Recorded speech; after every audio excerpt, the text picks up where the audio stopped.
My name is Amanda Walker, and at 34, I never expected to find myself in the middle of a country club showdown with my own sister. Stephanie, my always perfect older sister, had spent years claiming Oak Ridge Country Club as her exclusive domain. The look of absolute horror on her face when she tried to have security escort me out is something I will never forget. The moment that security guard called me ma'am and confirmed my membership was the sweetest victory I never knew I needed. Turns out, my father had planned for this moment all along. Before I dive into this family drama, let me know where you're watching from in the comments below. Hit that subscribe button if you've ever had a sibling try to one-up you, and stick around to find out how I turn the tables on years of family rivalry. To understand why being called ma'am by a country club security guard was such a pivotal moment in my life, you need to understand my family.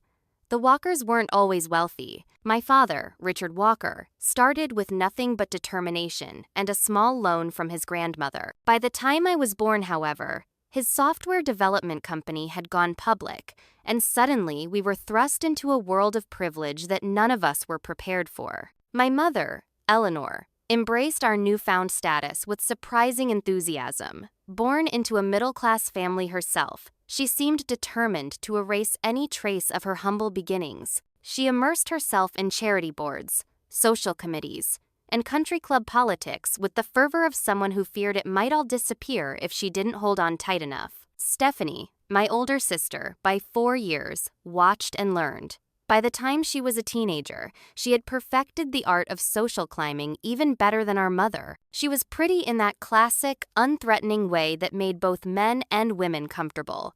She got straight, as without seeming to try too hard. She dated the right boys from the right families. She was, in short, everything I was not. My brother Michael, 2 years younger than me, became the family peacekeeper. Quiet and observant, he would diffuse tension with a well-timed joke or distract our parents when Stephanie and I were caught in one of our arguments. Eventually, he escaped altogether, moving to Seattle to work for a tech startup. We still talked weekly, but he had made it clear he had no interest in being caught in the crossfire of family politics. And then there was me, the difficult one, the child who questioned everything, who refused to wear the dresses my mother picked out, who brought home friends from questionable families, who chose to study social work instead of business or law. I wasn't rebellious in any dramatic way, no drugs or arrests or scandalous behavior. I just couldn't pretend to care about the things my family valued. Amanda has such potential, my mother would sigh to her friends, if only she would apply herself to the right things. The right things, of course, meant the family business, society connections, and maintaining appearances. Instead, I moved to Chicago after college and built a career working for a nonprofit focused on educational equity. My parents couldn't understand why I would choose a modest salary over the guaranteed success of the family company. Stephanie considered it a personal affront, as though my different choices were a direct criticism of hers. Growing up, the competition between Stephanie and me was never acknowledged but always present. When I brought home an A on a difficult science project, she would casually mention that her teacher had asked to keep her project from the previous year as an example of excellence. When I was selected for the varsity soccer team as a sophomore, she reminded everyone at dinner about her 3 consecutive years as tennis team captain. One particular incident stands out in my memory. I was 16 and had just won a regional writing contest. The local newspaper had published my essay and interviewed me for a small feature. The morning the article came out, I came downstairs to find my parents reading it at the breakfast table. "This is wonderful, Amanda," my father said, genuine pride in his voice. Before I could even thank him, Stephanie walked in, dropped a thick envelope on the table, and announced, "I got accepted to Princeton. Early decision." Just like that, my small moment was eclipsed. It wasn't even that Stephanie needed to share her news that exact moment. She had received the acceptance letter 3 days earlier. She had just been waiting for the perfect time to ensure maximum impact. The country club was perhaps the most visible symbol of the divide between us. Oak Ridge Country Club had been established in the 1922 and prided itself on exclusivity and tradition. My father became a member shortly after his company went public, partly because he recognized it as a place where business connections were made, partly to please my mother. Stephanie embraced country club life wholeheartedly. She learned to play golf and tennis. She joined the junior committee and later the social committee. She held her engagement party, wedding reception, and baby showers there.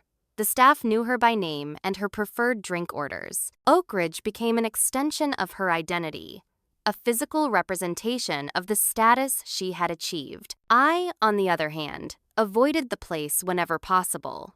The few times I accompanied my family as a teenager, I felt suffocated by the unwritten rules and silent judgments. The last time I had set foot in Oak Ridge before recent events was 8 years ago, for my cousin's wedding. I had shown up in a dress my mother deemed barely acceptable and left immediately after the cake was cut. My deliberate distancing from family wealth wasn't just about the country club. I lived in a modest apartment, drove a 10-year-old Honda, and built a life centered around work I found meaningful rather than lucrative. I wasn't opposed to comfort, but the obsession with status symbols baffled me. Why did it matter so much what brand of watch you wore or which restaurants you frequented? Stephanie, meanwhile, had married Bradley Thompson, whose family name opened doors even if their fortune had dwindled over generations. They lived in a house too large for their family of 4, drove matching luxury SUVs, and enrolled their children in the most expensive private school in the area. From the outside, they were the perfect upper-class family.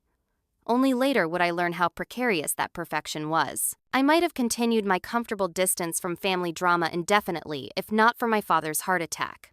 The call came on a Tuesday morning in April. I was in a meeting when my phone lit up with Michael's name. My brother rarely called during work hours, so I excused myself to answer. "Dad's in the hospital," he said without preamble. "It's his heart. Mom says it's serious." I was on a plane that afternoon. Whatever complicated feelings I had about my family, I loved my father. Despite his workaholic tendencies and occasional emotional distance, he had always supported me in his own way. Unlike my mother and Stephanie, he never made me feel like my different choices were a disappointment, just a curiosity he couldn't quite understand. That phone call marked the beginning of my reluctant re-entry into the Walker family orbit and the events that would lead to that fateful confrontation at Oak Ridge Country Club.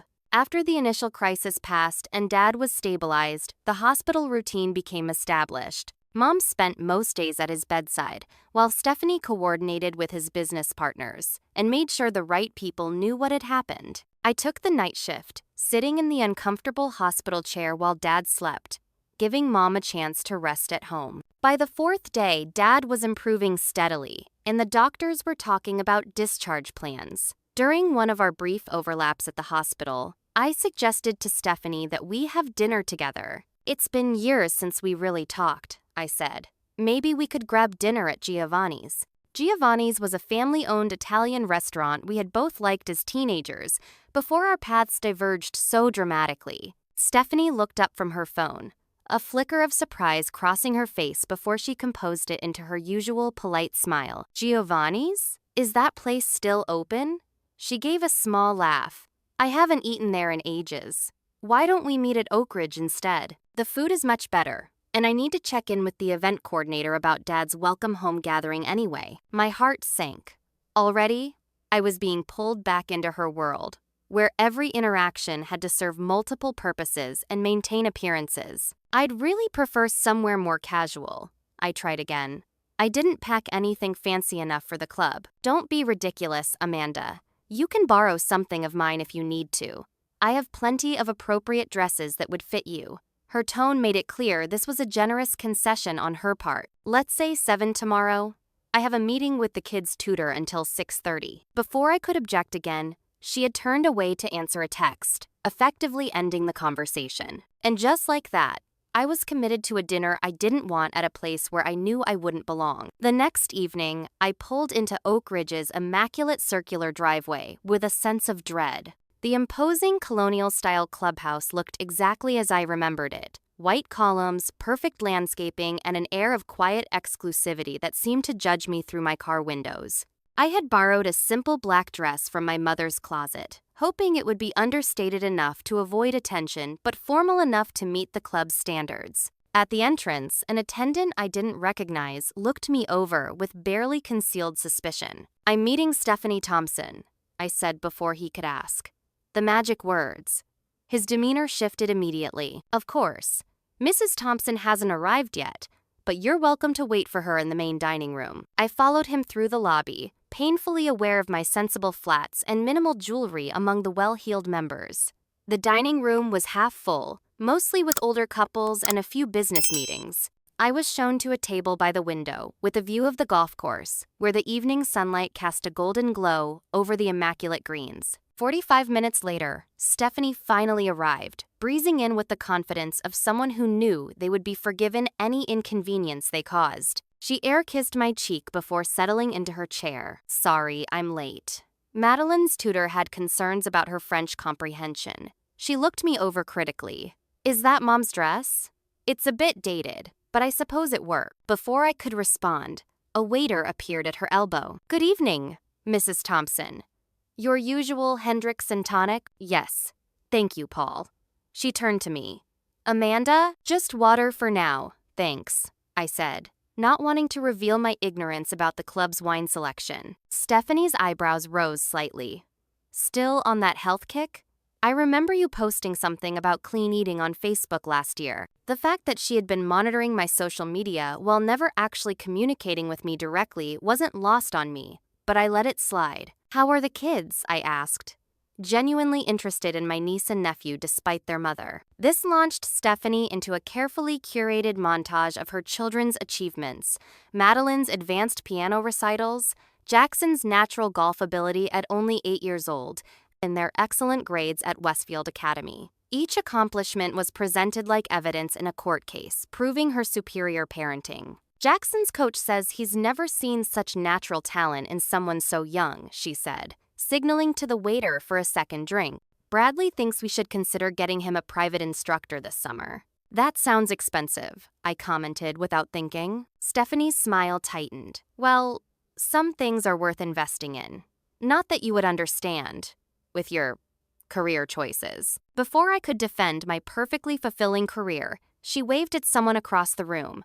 Oh, look who's here. Caroline, Eliza, come say hello. 2 impeccably dressed women approached our table, both wearing the same practiced smile as my sister. I recognized Caroline Bennett vaguely from high school. She had been in Stephanie's circle of friends, though a few years ahead of me. Amanda! What a surprise to see you here, Caroline said with exaggerated enthusiasm. Stephanie mentioned you were in town, but I didn't expect to see you at Oak Ridge. It's been years, Eliza added, her eyes taking in my borrowed dress with a quick, assessing glance. Amanda's here because of Dad, Stephanie explained, as if my presence required justification. She's flying back to Chicago soon. Actually, I've taken 2 weeks' leave, I corrected. I'll be here until Dad's recovery is well established. How? Dedicated, Eliza murmured. I imagine nonprofits are quite flexible with time off. Not much happening there, I suppose. I bit back a retort about the actual impact of my work compared to their charity luncheons.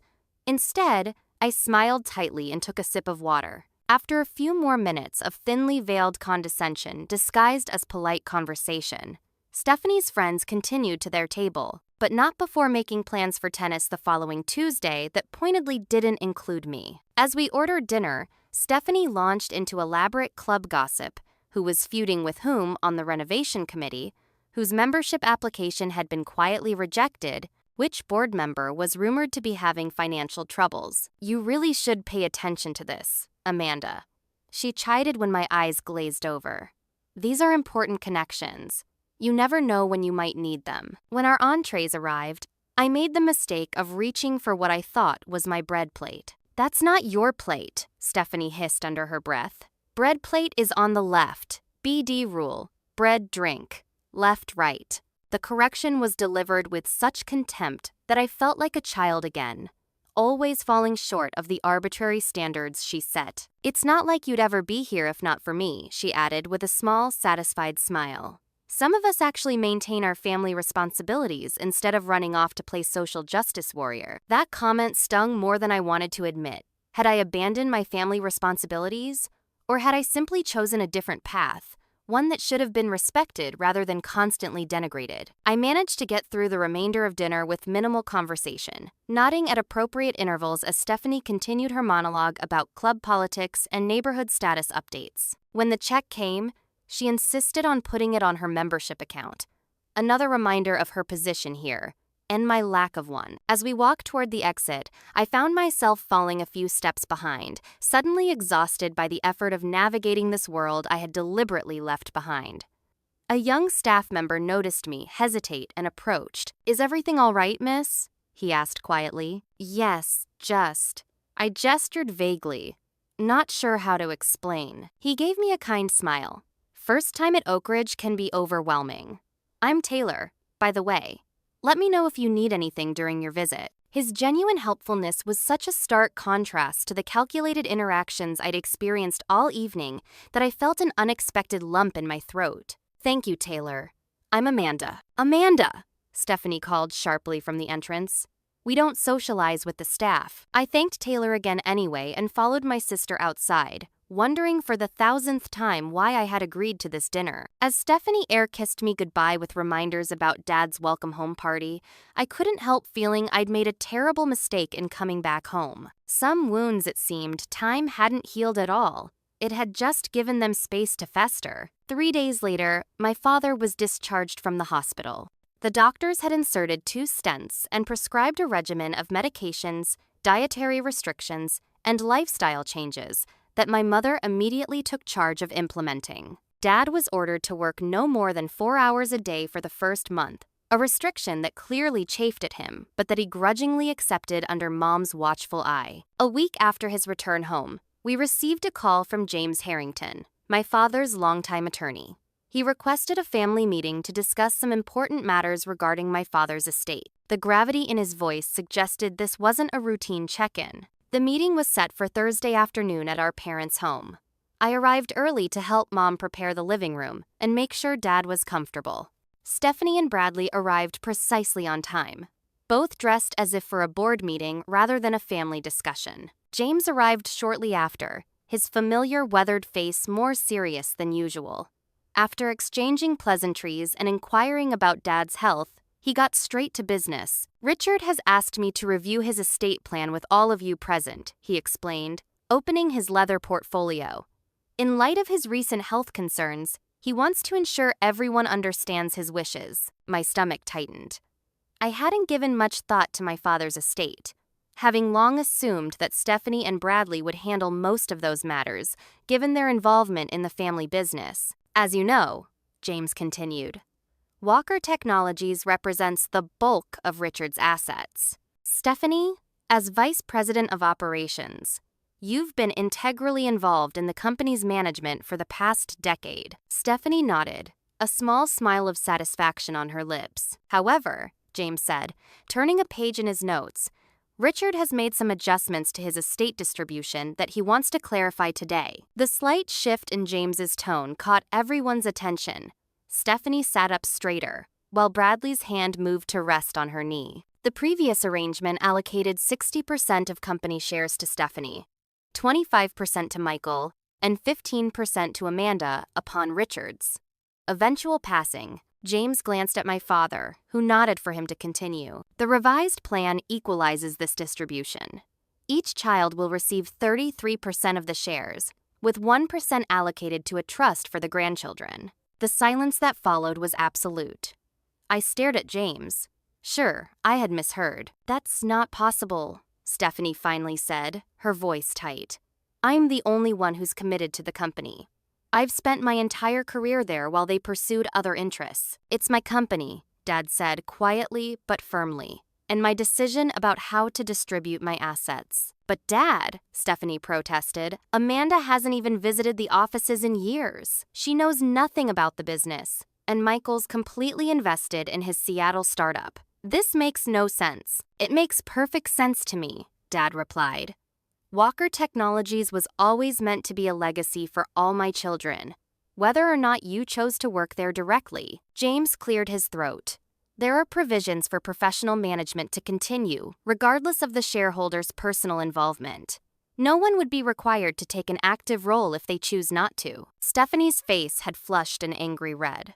So my years of dedication mean nothing? Amanda abandons the family business for her nonprofit work, and she gets the same share as me? I didn't abandon anything, I interjected, stung by her characterization. I chose a different career path. That doesn't make me any less part of this family, doesn't it? Stephanie shot back. You've barely been home in 8 years. You miss holidays, birthdays.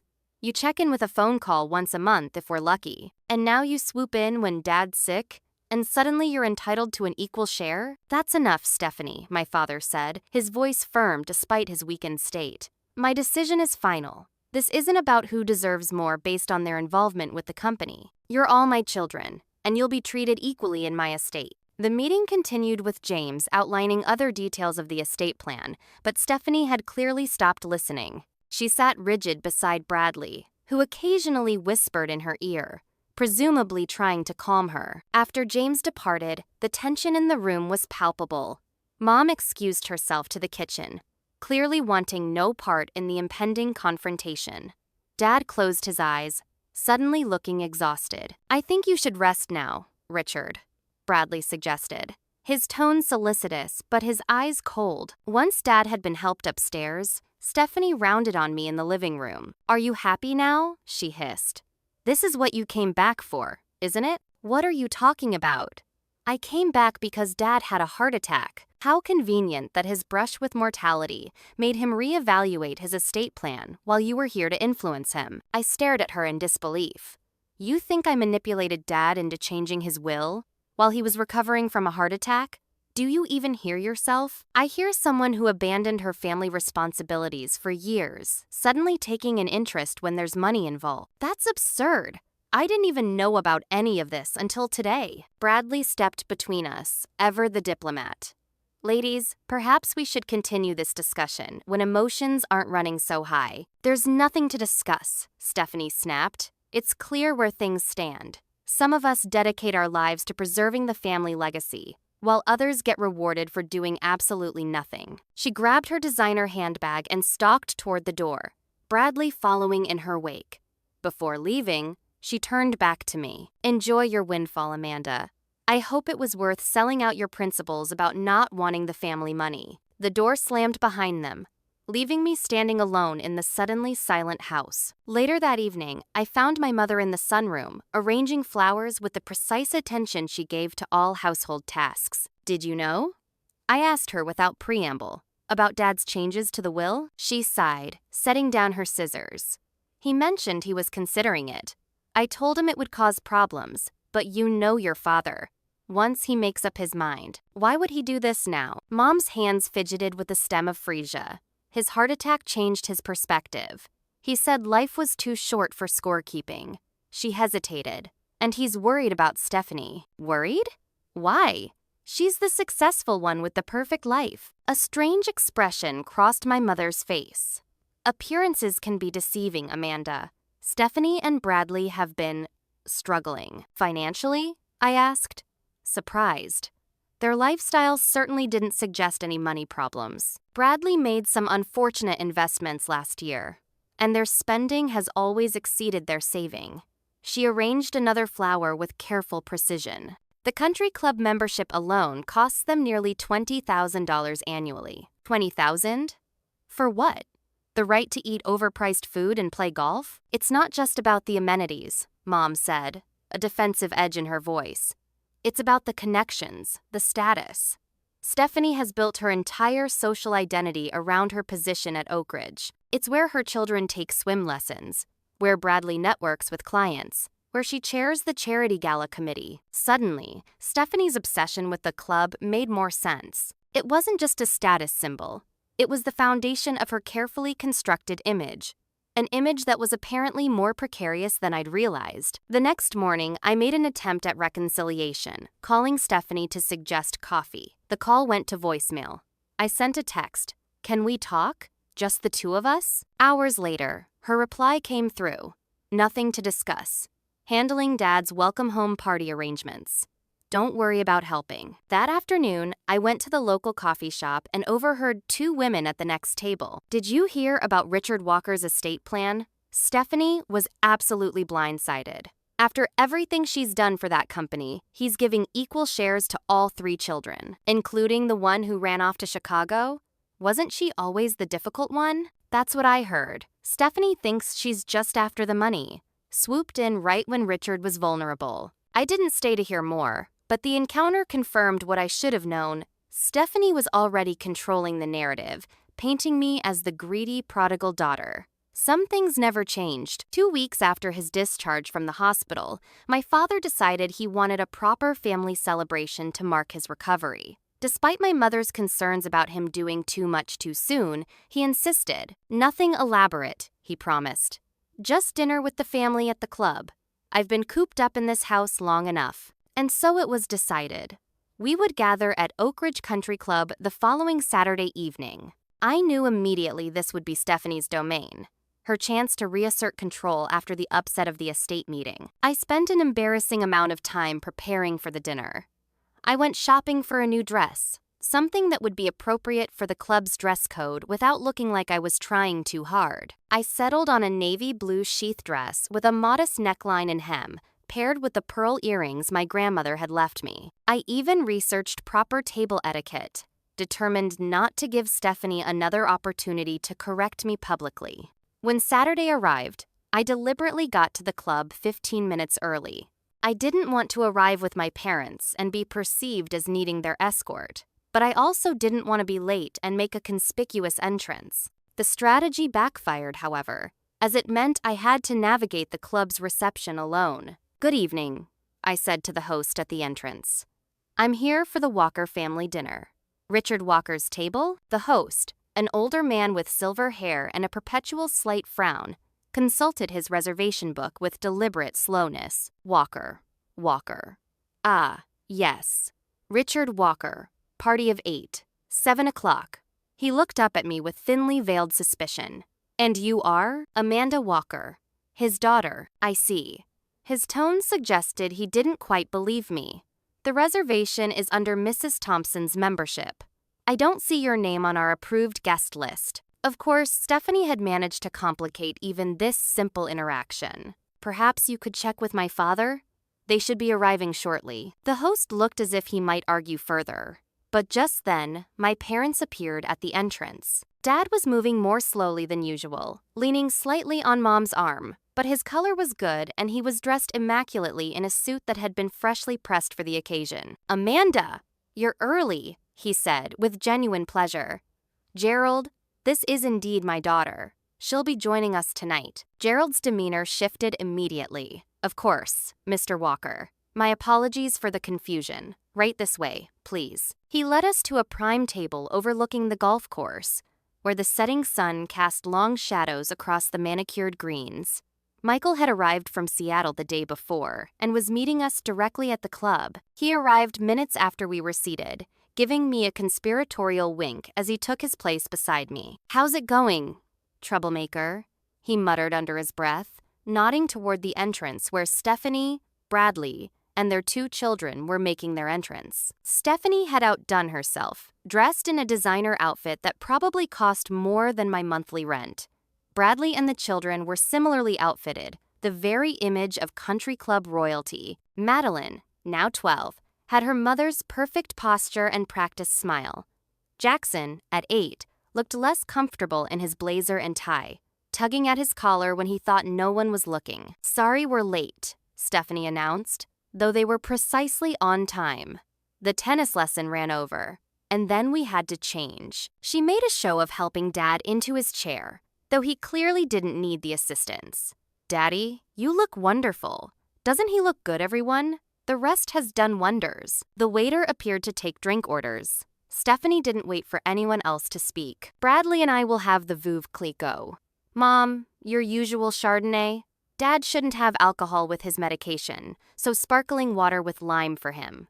Michael, still that craft beer phase? And Amanda, still just water, I assume?" Before I could answer, she turned to the children. "Madeline, Jackson, You may have Shirley Temples. The presumption irritated me, but I swallowed my annoyance. This wasn't the time to create a scene. Actually, I'll have a glass of the Pinot Noir, I told the waiter with a smile. Stephanie's eyebrows rose a fraction of an inch. Throughout the appetizer course, Stephanie dominated the conversation, regaling us with stories of Madeline's piano recital and Jackson's golf progress. Every anecdote somehow circled back to the club. The instructor was the club's finest. The recital was held in the club's ballroom. Jackson's golf coach was the club's pro who usually only took adult students. He's made an exception for Jackson. Of course, she said with maternal pride. He says he's never seen such natural talent in a child so young. That's the third time you've told that story this week, Steph, Michael commented with a good-natured eye roll. Stephanie's smile tightened. Well, some achievements bear repeating, don't they? The subtle dig wasn't lost on me. She was reminding everyone at the table that her children were carrying on the family legacy of success, unlike her siblings who had chosen different paths. As the main course was served, Dad attempted to redirect the conversation. Amanda, tell us about your project in Chicago. The education initiative you mentioned. I was surprised and touched that he had remembered. We're developing a program to connect underserved students with professional mentors in their fields of interest. It's still in the pilot phase, but the preliminary results are promising. How nice, Stephanie interjected before I could continue. Speaking of education, did I mention Madeline scored in the 99th percentile on her standardized tests? Her headmaster says she's on track for an Ivy League application. She's 12, Steph, Michael pointed out. It's never too early to plan for these things, Michael. Not all of us can afford to be so carefree about the future. Just then, a distinguished-looking older man approached our table. Richard, wonderful to see you up and about.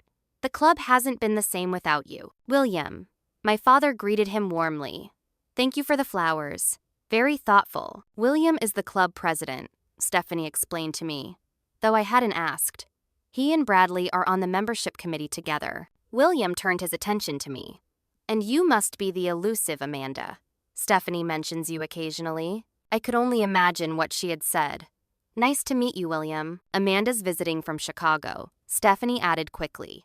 She rarely has time to join us at the club, given her alternative career path. William's smile never faltered, but his eyes took on a slightly appraising look. Ah yes, the nonprofit sector.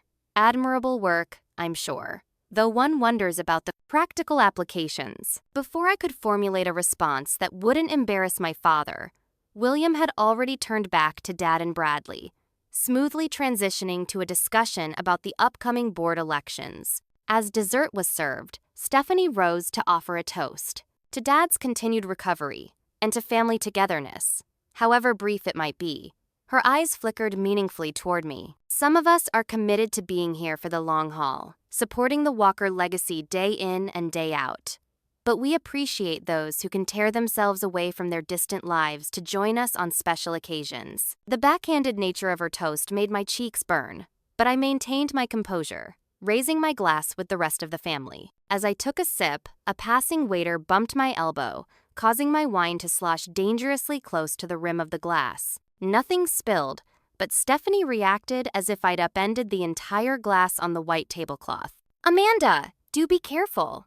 These linens are imported from Italy. The club just replaced them last month at considerable expense. It was an accident, Stephanie, my mother said, a note of weariness in her voice. No harm done. Still, one should be mindful of one's surroundings, Stephanie insisted, especially in an establishment like Oak Ridge. The implied message was clear. This was her territory, not mine, and I was failing to meet its standards. Needing a moment away from Stephanie's critical gaze, I excused myself to the restroom. As I was returning, I overheard voices around the corner from our table, Stephanie and William, speaking in hushed but urgent tones. It's just not appropriate, William. She's clearly uncomfortable here, and frankly, it makes other members uncomfortable too. She doesn't understand our standards. Stephanie, she's Richard's daughter. We can hardly refuse to serve her while she's a guest of one of our most respected members, can't we? The bylaws clearly state that members are responsible for the conduct and appropriateness of their guests. And I would argue that someone who has publicly rejected the values that Oak Ridge represents is inherently inappropriate. I froze, unable to believe what I was hearing. Was my sister actually trying to have me barred from the club? For what? For choosing a different life than hers? She hasn't done anything objectionable tonight, William responded, sounding uncomfortable. Not yet, Stephanie countered. But give it time. You know her type. They always make a scene eventually. I'm simply trying to protect the club's standards. And Dad's reputation, of course. I stepped back quietly, my mind racing. Should I confront her? Tell my parents? Simply leave? Before I could decide, I heard William sigh. Let me see what I can do. But I make no promises, Stephanie. This is highly irregular. Thank you, William. I knew you'd understand the delicacy of the situation. I hurried back to the table before they could spot me, my heart pounding. The conversation continued around me, but I barely heard it, too stunned by my sister's betrayal to focus on anything else. She was actually plotting to have me removed from the club, not because I had done anything wrong, but simply because my existence threatened her carefully constructed world. Looking at her across the table, smiling and charming as she refilled our mother's water glass, I wondered how I could possibly be related to someone so calculating. And I wondered what she would do next. Now that she had the club president's ear, I didn't have to wait long to find out. Dessert had just been served, a delicate creme brulee that I was too agitated to enjoy, when I noticed Stephanie exchange a significant look with Bradley. She gave an almost imperceptible nod, and he excused himself from the table, phone in hand. Minutes later, I saw William, the club president, enter the dining room accompanied by a uniformed security guard. They conferred briefly at the entrance. Then William pointed discreetly toward our table. My stomach dropped. Stephanie was actually going through with it. The security guard, a tall man with a military bearing whose name tag identified him as Marcus, approached our table with William a few steps behind. "Excuse me, Mr. Walker," Marcus said politely. "I apologize for the interruption." My father looked up in surprise. "Yes? What is it?" Before Marcus could continue, Stephanie jumped in. "I believe there's been a concern raised about a non-member using the club facilities inappropriately." Her voice was loud enough to carry to nearby tables, and I saw several diners turn to look curiously in our direction. "What are you talking about?" Michael asked, frowning. Stephanie fixed me with a coldly triumphant gaze. "Amanda isn't a member, and she hasn't been properly signed in as a guest. It's a violation of club policy." I stared at her in disbelief. "Are you serious?" "I'm here with the family for Dad's celebration." "Rules are rules," she replied with a shrug. "Oak Ridge has standards. You can't just wander in off the street." "I didn't wander in off the street," I said, struggling to keep my voice level. "I came with Mom and Dad." "Actually," William interjected uncomfortably, "there is a proper procedure for guests. All visitors must be signed in by a member at the front desk." "I wasn't aware," I said. "No one mentioned this when we arrived." "Perhaps because you arrived separately, trying to bypass the usual protocols?" Stephanie suggested, her voice dripping with false concern. Around us, the dining room had grown quieter as people strained to overhear the drama unfolding. My face burned with humiliation. "This is ridiculous," my father said, starting to rise from his chair. "I'll vouch for my daughter, for heaven's sake." As he stood, however, he suddenly winced and pressed a hand to his chest. Mom gasped and reached for him. "Richard? Are you all right?" "I'm fine," he insisted, though his face had paled. "Just a twinge." "Sit down, Eleanor. You see what you're causing?" Stephanie hissed at me. "Dad's barely out of the hospital, and now this stress." I felt sick. Was she really using our father's health as a weapon against me? "Perhaps we should all calm down," my mother suggested, though she made no move to directly contradict Stephanie. "I agree," Bradley chimed in, his lawyer voice smooth and reasonable. "Rules exist for a reason, and exceptions create uncomfortable precedents. I'm sure Amanda understands that." Marcus, the security guard, shifted awkwardly. "Ma'am, if you're not a signed-in guest, I'll need to ask you to come with me to the main office to resolve this situation." I looked around the table, at my father's distressed face, my mother's conflicted expression, Michael's open-mouthed shock, and Stephanie's barely concealed satisfaction. The children watched wide-eyed, absorbing every moment of this toxic family dynamic. "This is what you want?" I asked Stephanie directly. "To humiliate me in front of everyone? To stress Dad out during his recovery celebration? What exactly are you trying to prove?" "I'm not proving anything," she replied coolly. "I'm simply upholding the standards of a club that matters to this family. A club you've repeatedly made clear you want nothing to do with. If you're embarrassed, perhaps you should consider why you feel so out of place here." The calculated cruelty of it took my breath away. This wasn't about club rules. This was Stephanie reasserting control after the estate planning meeting, putting me in my place, showing everyone that her world had clear boundaries and I existed outside them. Marcus cleared his throat. "I apologize, but I'll need a resolution here. Either Amanda leaves, or we'll have to take further action." "What further action?" Michael demanded. "Are you going to physically remove my sister from a family dinner because her name wasn't on some clipboard?" "Michael, don't make this worse," Bradley warned. "The club has procedures, and Stephanie is on the membership committee," Michael shot back. "Don't pretend this is anything but what it is." As the tension escalated, I made a decision. This wasn't worth further upsetting my father or creating an even bigger scene. I reached for my purse, prepared to walk out with whatever dignity I could muster. "Fine," I said quietly. "I'll go." Stephanie's expression was one of pure triumph as I stood up, but as I reached for my jacket, an unexpected voice cut through the tension. "Wait!" The voice belonged to Taylor, the young staff member who had been kind to me during my dinner with Stephanie. He hurried over to our table, a tablet in hand. "Marcus, there seems to be some confusion," Taylor said, his voice respectful but firm. "Could I speak with you a moment?" The security guard looked relieved at the interruption and stepped aside to confer with Taylor, who showed him something on the tablet screen. Marcus's eyebrows rose in surprise, and he glanced back at me with a puzzled expression. After a brief, hushed conversation, both men approached the table again. Marcus's demeanor had completely changed. "I apologize for the misunderstanding, ma'am," he said, addressing me directly. "According to our records, you do in fact have full membership privileges at Oak Ridge." The words took a moment to register. I stood frozen, purse half raised, unable to process what I'd just heard. "That's impossible," Stephanie said sharply.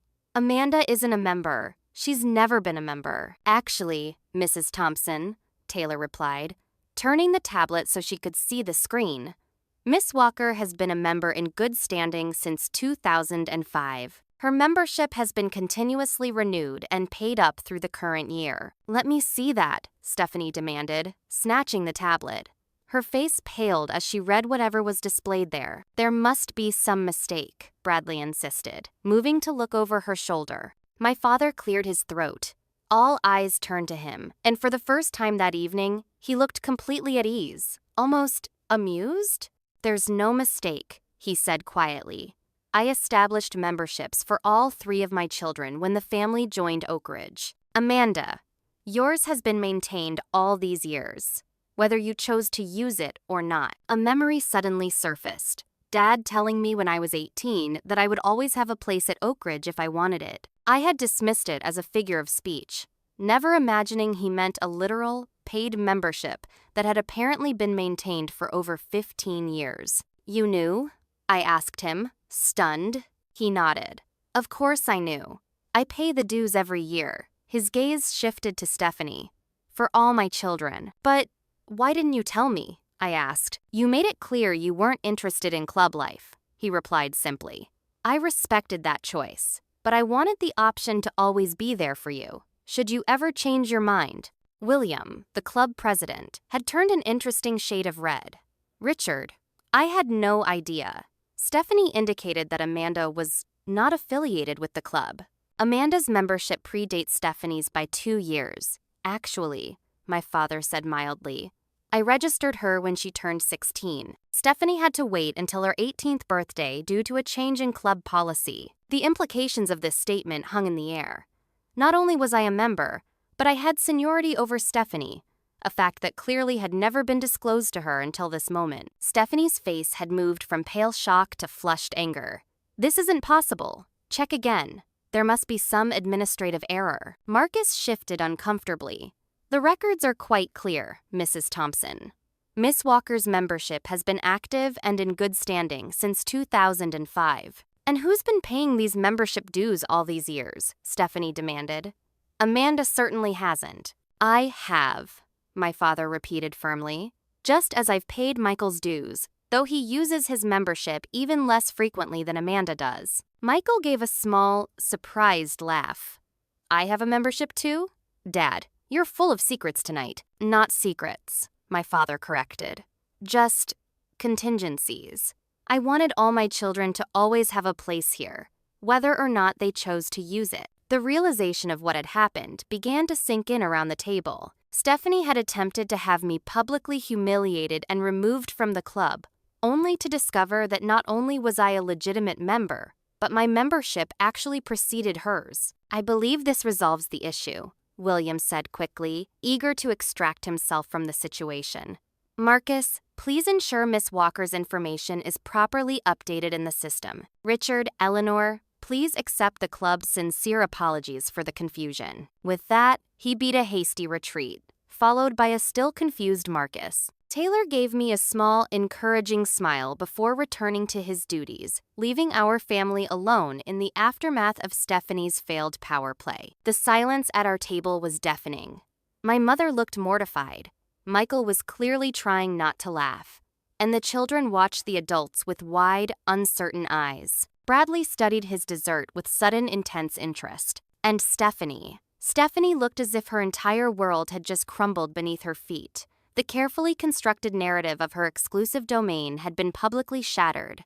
Worse, she had been exposed as either ignorant of a basic family fact or deliberately deceptive in her attempt to have me removed. Without a word, she pushed back her chair and stalked toward the terrace doors, her rigid posture broadcasting her fury to everyone in the dining room. The terrace was largely empty in the evening chill, offering the privacy she clearly needed to collect herself. After a moment's hesitation, I made a decision. Excuse me, I said to the table.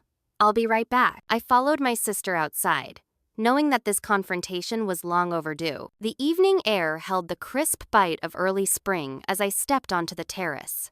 Stephanie stood at the stone railing, her back to me, staring out over the darkened golf course. The only illumination came from the soft landscape lighting along the pathways and the spill of golden light from the clubhouse windows. I approached slowly, giving her time to register my presence.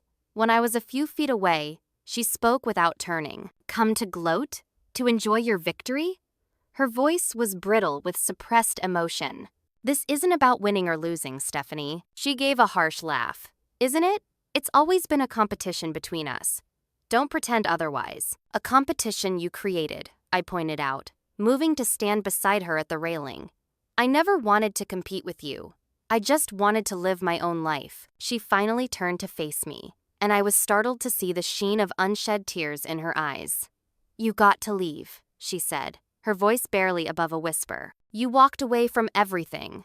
The family, the business, the expectations, and still get all the benefits. Do you have any idea how unfair that feels? The raw honesty of her statement caught me off guard. Is that what this has been about? You resent that I left? You left, but you didn't lose anything. Dad still adores you. Mom still brags about your nonprofit work to her friends. Michael calls you weekly. And now I find out you've had a club membership all along, paid for by Dad, while I've been writing checks for $20,000 a year to maintain our standing here. I blinked in surprise. You pay your own membership dues? I thought the company covered it. She looked away. The company used to cover it. Then, when the economy took a downturn in 2020, Dad cut back on executive perks. Everyone else dropped their memberships or downgraded. I couldn't. Why not? Because this is who I am, she burst out. This is my world. My friends are here. My children's friends. Bradley's business connections. Our entire social life revolves around Oak Ridge. I couldn't just walk away like you did. I studied my sister's face, seeing beyond the perfect makeup to the exhaustion and strain beneath. Stephanie, are you okay? Really okay? She turned away again, but not before I caught the flash of vulnerability in her expression. What do you care? You've made it abundantly clear for years that you want nothing to do with my shallow materialistic life. You're still my sister, I said quietly. And contrary to what you might believe, I don't hate the life you've chosen. I just didn't want it for myself. Stephanie's shoulders sagged slightly. Well, it doesn't matter now anyway. Soon everyone will know. Know what? She hesitated, then seemed to make a decision. Bradley lost his biggest client last month. We're struggling. The membership dues, the kids' private school, the mortgage on a house that's now worth less than we owe on it. We're barely keeping our heads above water. The confession stunned me. Stephanie had always projected such absolute confidence in her perfect life. Why haven't you said anything? Asked Dad for help. And prove you right, she said bitterly. Admit that the path I chose, the one you rejected, is failing me? That I can't even manage to maintain the lifestyle I've spent years lording over you? The realization hit me hard. All these years, I had assumed Stephanie's criticisms of my choices stemmed from snobbery or genuine belief in her superiority. It had never occurred to me that they might come from insecurity, from the desperate need to validate her own decisions. Stephanie, no one would think less of you for having financial difficulties, especially in this economy. She laughed again, that same brittle sound. You don't understand this world, Amanda. Status is everything. The moment people sense weakness, you're finished. Invitations dry up. Committee positions go to someone else. Your children's playdate invitations mysteriously disappear. That sounds exhausting, I said honestly. It is.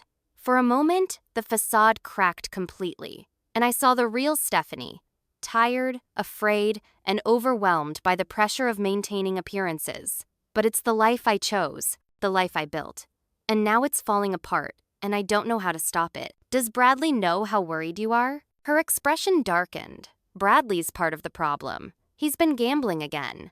Online mostly, so he thinks I don't know. But I check the credit card statements. Thousands of dollars, Amanda. Money we don't have. The vulnerability in her voice made my chest ache. Despite everything, this was my sister, the same girl who had taught me to ride a bike, who had defended me against neighborhood bullies before our paths diverged so dramatically. Let me help, I offered impulsively. I have savings, not a fortune, but enough to get you through this rough patch. Her expression immediately closed off, pride overriding vulnerability. I don't want your charity. It's not charity. It's family. Is it? She challenged. Where was family when Mom was diagnosed with breast cancer 3 years ago? When Dad's company nearly went bankrupt during the pandemic? When Madeline had her appendix rupture and spent a week in the hospital? Each revelation hit me like a physical blow. I didn't know, I whispered. No one told me. Because you made it clear you wanted distance. You call on birthdays and holidays. You send generic gifts. You've built a life completely separate from us. And that was your choice. That's not fair, I protested. Every time I did come home, you made me feel like an outsider. Like I'd betrayed the family by choosing a different path. And every time you left, I was the one picking up the pieces. I was the one attending every doctor's appointment with Mom, reviewing financial documents with Dad, covering for Michael when he was too busy with his startup to show up for family events. Her voice rose with each grievance. Do you know what it's like to be the only one who stayed? The only one who carried the weight of family obligations while you and Michael got to live your exciting, independent lives? Before I could respond, the terrace door opened, and our father appeared, looking alarmed. Girls? What's going on out here? We could hear you from inside. He took a step toward us, then suddenly stopped, his face contorting in pain. He pressed a hand to his chest, eyes widening in alarm. Dad? Stephanie and I spoke in unison, our argument instantly forgotten as we both rushed to his side. Dad's knees buckled. I caught him on one side, Stephanie on the other, as we lowered him to one of the terrace chairs. I'm fine, he insisted, though his ashen face told a different story. Just a twinge. We need to get you to the hospital, I said firmly. For once, Stephanie didn't contradict me. I'll get the car. Amanda, stay with him. I'll bring it around to the front entrance. She hurried inside while I knelt beside our father, terrified by his labored breathing and clammy skin. Don't look so worried, he managed to say between pained breaths. Just overdid it. Save your strength, Dad, I told him, squeezing his hand. Stephanie's getting the car. Minutes later, we were helping him into Stephanie's SUV, Mom and Michael following close behind. Bradley stayed behind with the children, promising to join us at the hospital later. The ride to the emergency room was tense and silent. Mom sat in the back with Dad, while I took the passenger seat beside Stephanie, who drove with white-knuckled intensity, running one yellow light after another. "He's going to be okay," I said quietly, more to reassure myself than her. Stephanie nodded stiffly, eyes fixed on the road. "He has to be." In that moment, with our father gasping for breath in the back seat, the years of resentment and competition seemed utterly meaningless. We were just two sisters united by fear for our father's life, all other grievances temporarily set aside. As we pulled up to the emergency entrance, I caught Stephanie's eye briefly. A silent understanding passed between us. Whatever happened next, we would face it together. The hospital waiting room had the same antiseptic smell and uncomfortable chairs I remembered from our vigil after Dad's heart attack. This time, however, the prognosis came more quickly and with better news. "It wasn't another heart attack," Dr. Harrison explained to our relieved family. "More likely angina triggered by stress and overexertion. We'd like to keep him overnight for observation, but I don't see any indications of serious damage." After Mom was settled in the chair beside Dad's hospital bed, Michael volunteered to go back to the club to pick up Bradley and the kids. Stephanie and I found ourselves alone in the hallway outside Dad's room, both exhausted by the emotional roller coaster of the evening. "Coffee?" I suggested tentatively. She nodded, and we made our way to the small cafeteria on the ground floor. The space was nearly deserted at this late hour.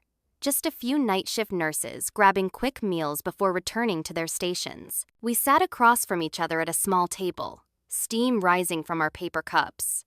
Neither of us seemed to know where to begin after the revelations and interruptions on the terrace. "He's going to be fine," I said, finally, breaking the silence. "This time," Stephanie replied, staring into her cup.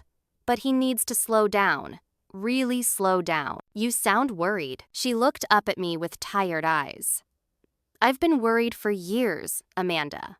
Dad pushes himself too hard. Always has. Like someone else I know," I said pointedly. A ghost of a smile crossed her face. Genetics are a powerful thing. We lapsed into silence again, but it felt less hostile than before, more thoughtful. "I'm sorry I didn't know about Mom's cancer," I said quietly. "Or Dad's business troubles, or Madeline's appendix. I would have been here if I'd known." "Would you?" "Of course," I insisted. "They're my family too." Stephanie sighed. "I should have told you. I got so used to handling everything myself. And maybe part of me wanted to prove I could do it all without help." "Why? What were you trying to prove? And to whom?" She traced the rim of her coffee cup with one perfectly manicured finger. "To Dad, maybe. To show him I was worthy of taking over the company someday. To Mom, to prove I was the perfect daughter she always wanted. To you," she hesitated, "to prove I'd made the right choices, I guess." "I never judged your choices, Stephanie. I just wanted the freedom to make my own." "It felt like judgment," she admitted. "Every time you talked about your meaningful work helping underprivileged kids, it was like a silent rebuke of my corporate job and country club life." I considered this, trying to see our relationship from her perspective. "I never meant it that way, but I can see how it might have come across like that." We fell silent again, each processing the other's point of view perhaps for the first time in our adult lives. After a while, Stephanie spoke again, her voice softer than I was accustomed to hearing. "After tonight, everyone at the club will know about your membership, about how I tried to have you thrown out. People have short memories," I assured her. "In a week, they'll be gossiping about something else. Not in this crowd. They remember everything." She looked up at me. "What are you going to do with your membership now that you know you have one?" It was a loaded question. My answer could either heal or further wound our fragile truce. "Nothing," I said honestly. "The club isn't my world, Stephanie. It's yours. I have no interest in showing up regularly or joining committees or whatever else members do." Relief flickered across her face. "Really? Really. Though I might stop by when I'm in town visiting Mom and Dad. Maybe we could have lunch sometimes. Just the two of us. Without the audience." She seemed to consider this, then nodded slowly. "I'd like that." Upstairs, we found Dad awake and looking much better. Mom had nodded off in the chair beside him. "Girls," he greeted us with a weak smile, I think we need to talk. Stephanie and I exchanged glances before taking seats on either side of his bed. I owe you both an apology, he began. Dad, you don't have to, Stephanie started, but he held up a hand to stop her. I do. I've been thinking about this since the estate meeting. He looked between us. I created this competition between you. Maybe not intentionally, but I did. My own father did the same thing with me and my brother. Uncle James? I asked, surprised. We rarely saw our father's brother, who lived on the West Coast. Dad nodded.